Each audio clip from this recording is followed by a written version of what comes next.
कि धरना स्थगित करने की बातें चल रही हैं, प्रशासन का दबाव है और यहाँ तक बात आ रही है कि टेंट को उखाड़ दिया जाए।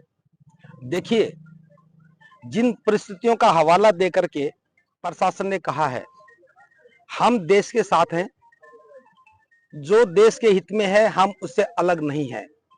लेकिन एक प्रश्न तो हम भी प्रशासन से पूछ सकते हैं, जब काल चक्र मैदान में लाखों लोग रुक सकते हैं तो यहां हजारों लोग क्यों नहीं?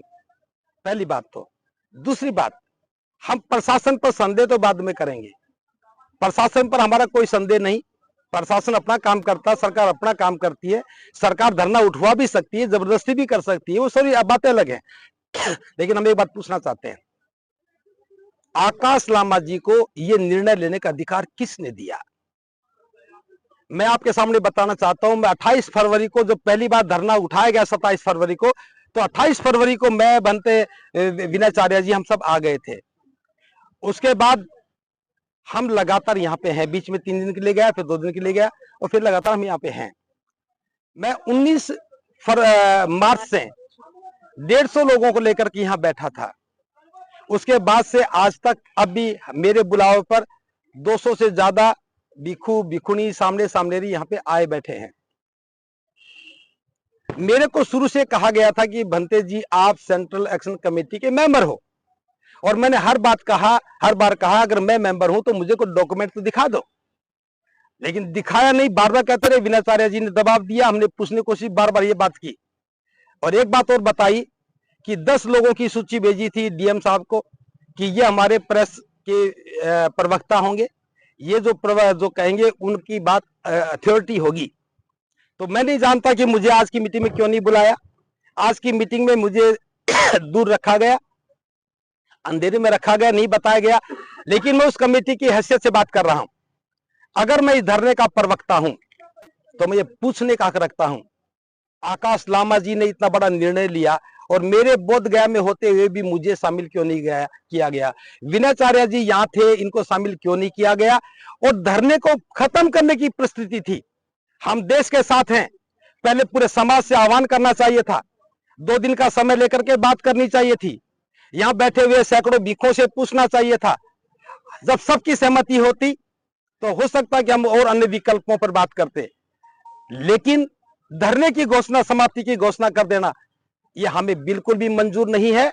हम प्रशासन से कल बात करेंगे, हम डीएम साहब के पास जाएंगे, उनसे बात करेंगे भी कैसी परिस्थितियां हैं, क्या हमारे धरने से उठ जाने से ही परिस्थितियां ठीक हो जाएंगी? काल चक्र मैदान में लाखों लोग आएंगे, क्या वहां कोई अनहोनी नहीं हो सकती?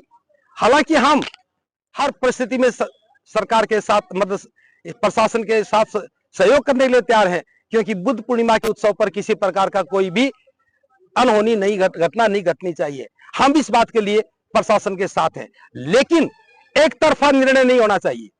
प्रशासन बीएमटीसी को तो अनुमति दे करने की और हमें ना दे, ये गलत है और गलत है। दूसरी बात, आज मैं आप सबके माध्यम से ये बताना चाहता हूं, मैं पिछले 1 महीने से या किसी प्रेस कॉन्फ्रेंस का हिस्सा नहीं बना, क्योंकि लामा जी की बदनीयती हमें दूर करती थी।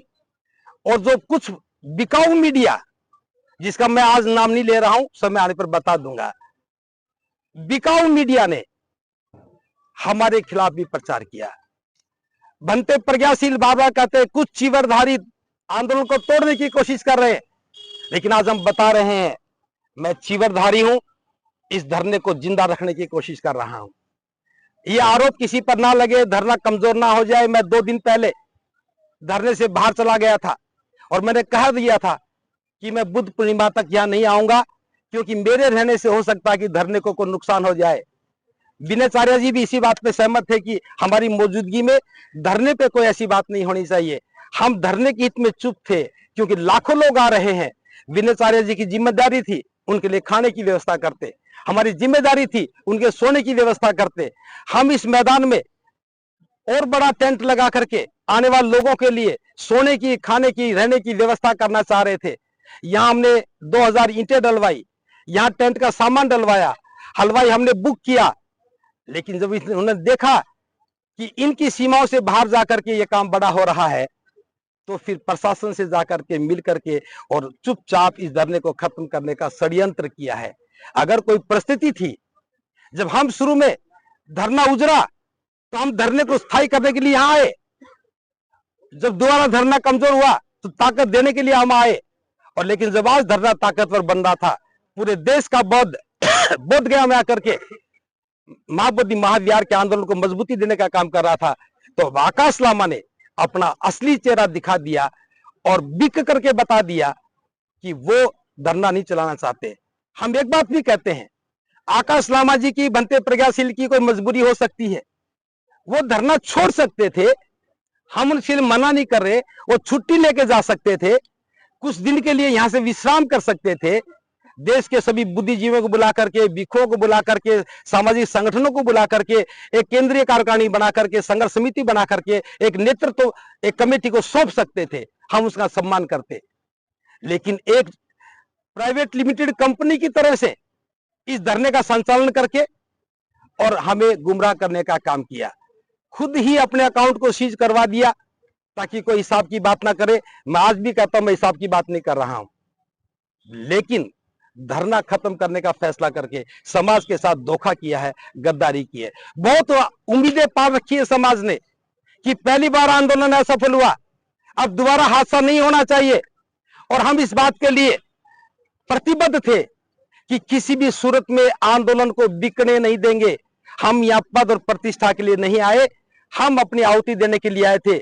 जीवन काल बहुत लंबा नहीं होता, हम जानते हैं, हमें अवसर मिला है महाबोधि महाविहार को मुक्त करने का, तो हमें मिल करके काम करना चाहिए। हम बिना किसी पद प्रतिष्ठा के, हम प्रतिष्ठा की दौड़ में नहीं है, पद की दौड़ में नहीं है, कमेटी में शामिल होने की दौड़ में नहीं थे, लेकिन आंदोलन चलना चाहिए था।